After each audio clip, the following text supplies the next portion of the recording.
coming in at top of Newsnight right now. Air India, Indigo flights. Both these airlines now face delay due to third-party system disruption. Passengers are now facing delays in check-in system at several airports, and this delay in the two carriers we're talking about here, Air India and Indigo, is due to third-party system disruption.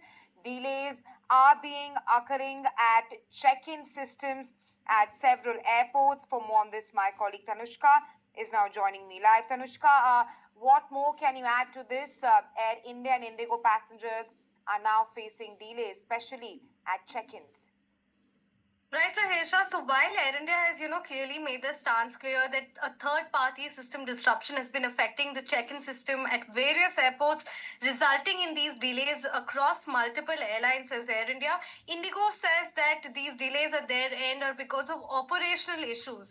The Air India makes it very clear that they are working at this point to restore normalcy, and we also must remember that this alert comes a day after the government confirmed yesterday in Parliament that a series of aviation-related technical challenges, including misleading navigation signals, encountered by multiple aircraft approaching Delhi's Indira Gandhi International Airport. Remember, around 800 flights were delayed early in November because of GPS spoofing. And Civil Aviation Minister Ram Mohan Naidu told the Parliament that it indeed was because of GPS spoofing and also GNSS signal interference as well.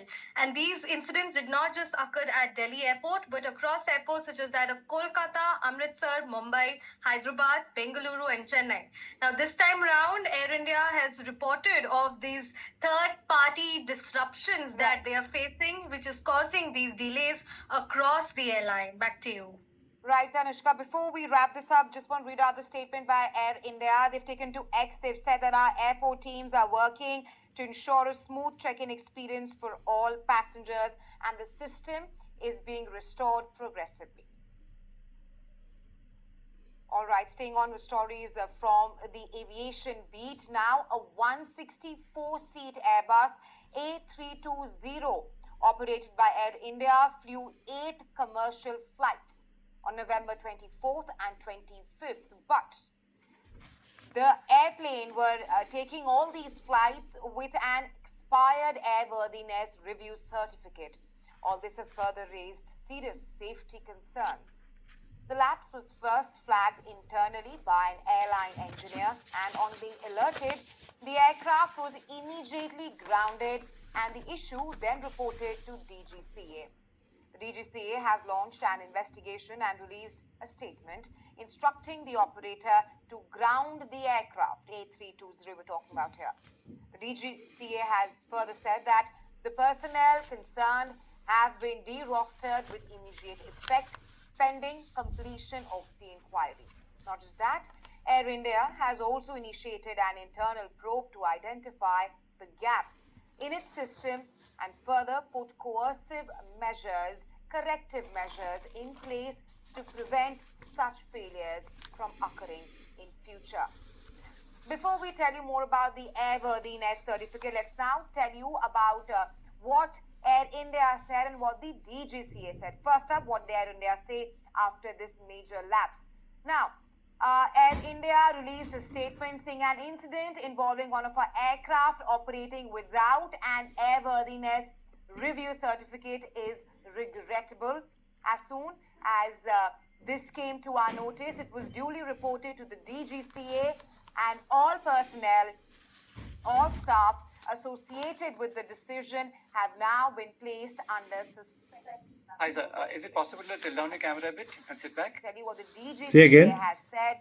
DGCA has launched an investigation into Air India A320. In the statement, DGCA has said on November 26th, Air India informed DGCA about flying the aircraft on the expired airworthiness certificate for 8 revenue sectors. DGCA has further instituted an investigation and instructed the operator to ground the aircraft.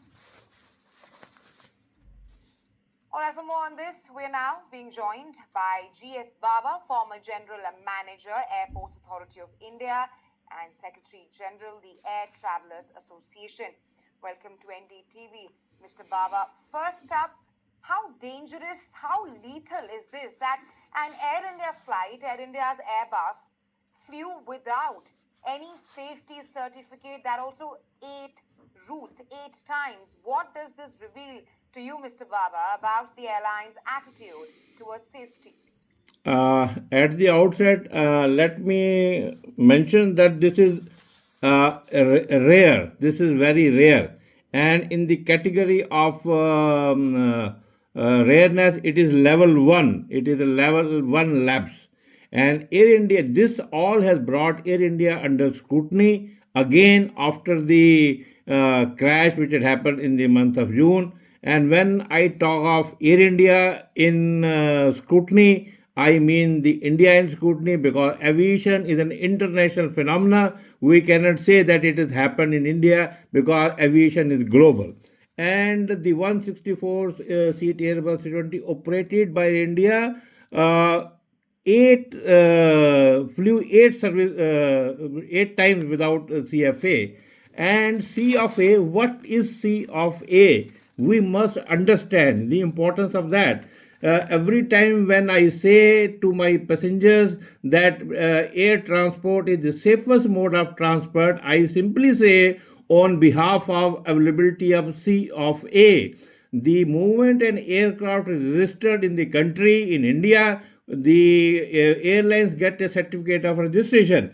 After that, there is a list of mandatory document forms and additional information to be carried on every flight. This is by rule, this is by law. The Rule 7 of the Aircraft Rules 1937 mandates requires that all aircraft registered in India shall carry valid document as specified in CAR Section 2, Series 10, Part 7. This, however, does not absolve any operator from the responsibility of carriage of any other documents if required by any other operator authority in India. And when I am saying this, I am saying this is mandated by DGCA, this is mandated by ITA, and all airlines shall carry that. There is a list of document which goes 26 in number, and if you want to know the priority, the highest level of requirement at number 1, number A, is the certificate of registration, and number 2 is certificate of airworthiness. And when I say that speaks of the worthiness of the aircraft to be in the air. Yes or no? Over to you. Right, Mr. Bawa. Thank you so much for joining us on NDTV and sharing your insights with us on this story. All right, moving on to another story, in this one from across the border. PTI founder and former Pakistan Prime Minister Imran Khan met his sister, Uzma Khan, at the Adiala jail in Rawalpindi. Is it over? Shall I She off? confirmed that his brother, the former Pakistan Prime Minister Imran Khan, is in good health, he's alive, but alleged that he, Imran Khan, is being subjected to mental torture, claiming that Thank you, sir. All right. Mead Okay. is Thank you. involved. The meeting has sparked renewed attention on his jail condition.